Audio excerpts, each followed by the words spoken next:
La biomecánica es una rama de la cinesiología. Es la disciplina que estudia los aspectos mecánicos que se producen en los organismos biológicos, que comprende los segmentos óseos como palancas, las articulaciones como los puntos de apoyo, los músculos agonistas como la fuerza de potencia y la sobrecarga como la fuerza de resistencia. Desde el punto de vista de las ciencias físicas, por ende, en este video analizaremos el gesto deportivo bloqueo en el voleibol. El bloqueo de voleibol es un gesto técnico dentro de ese deporte que se utiliza en la defensa. Es un salto vertical sin carrera con impulso de ambos pies desde la posición de sentadilla media, realizando una flexión de los brazos para llegar a la posición correcta de bloqueo, clasificándose como una habilidad abierta con manipulación, movimiento acíclico. Su objetivo es interceptar el paso del balón proveniente del equipo contrario, cubriendo una zona determinada del campo. Para comprender mejor el gesto deportivo, será dividido en 3 fases. En primera instancia, tenemos la fase de rechazo, donde se realiza un impulso de un salto para poder alcanzar la mayor altura posible. Las subfases de rechazo son posición pasiva de bloqueo, preparación del rechazo y rechazo a su fase aérea inicial. Seguidamente está la fase aérea, donde logra despegarse del suelo, realizando una extensión completa de su cuerpo, para así poder lograr la posición adecuada para realizar la acción de bloqueo.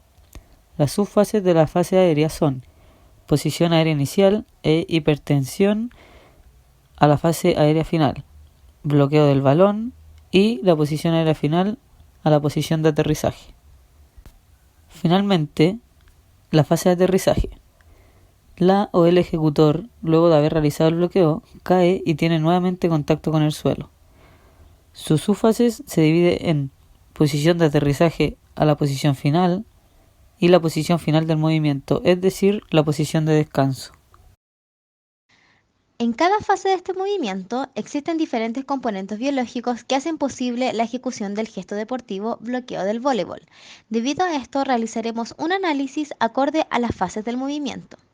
En primera instancia, analizaremos la primera fase, o sea, fase de rechazo, y la tercera fase, fase de aterrizaje.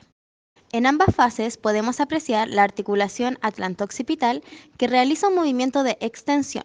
La palanca es de primer grado, el músculo agonista es la porción superior del trapecio, el músculo sinergista es el complejo mayor y el músculo antagonista es el esternocleidomastoideo.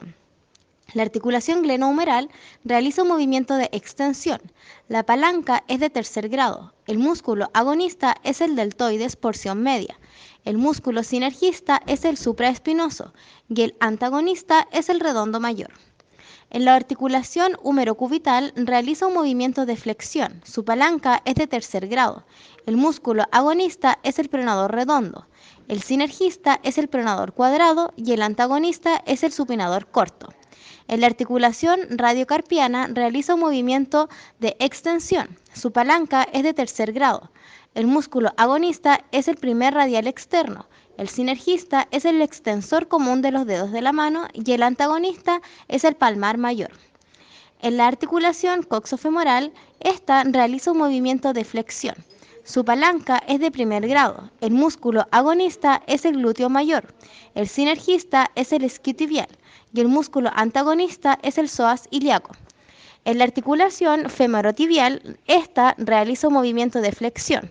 La palanca es de primer grado. El músculo agonista es el recto femoral. El músculo sinergista es el vasto interno y el músculo antagonista son los isquiotibiales. Finalmente, en la articulación talocrural realiza un movimiento de flexión. La palanca es de segundo grado. El músculo agonista es el gastrocnemio. El sinergista es el peroneo largo y corto y el músculo antagonista es el tibial anterior.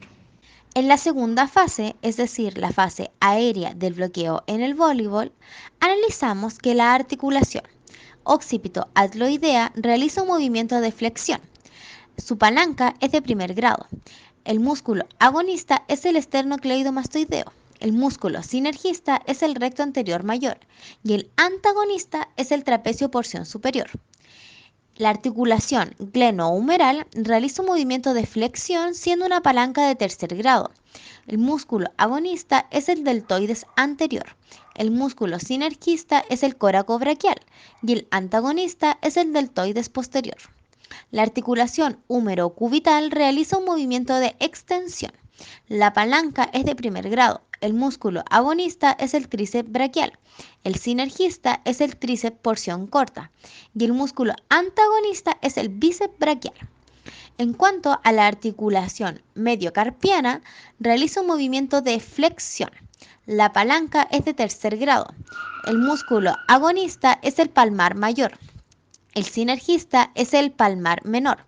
Y el músculo antagonista es el primer radial externo. La articulación coxofemoral realiza un movimiento de extensión.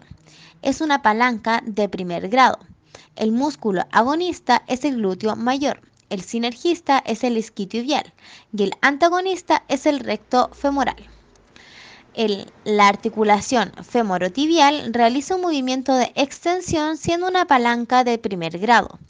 En cuanto a los músculos, el músculo agonista es el recto femoral, el sinergista es el vasto interno y el antagonista es el isquiotibial. Finalmente, la articulación talocrural realiza un movimiento de extensión. Es una palanca de segundo grado. El músculo agonista es el gastrocnemio. El sinergista es el peroneo largo y corto y el músculo antagonista es el tibial anterior.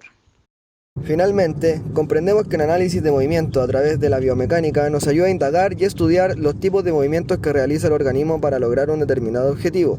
Para esto es necesario comprender los tipos de palancas presentes y los músculos agonistas, sinergistas y antagonistas, debido a que al entender cómo funciona nuestro organismo facilita la ejecución de las destrezas motrices, detectando las habilidades del o la ejecutante. De esta manera se aplicará y asistirá de forma más eficiente a la persona en cuanto a una técnica de un gesto deportivo o una actividad física, ayudando a mejorar el movimiento corporal en cuanto a su capacidad y rendimiento.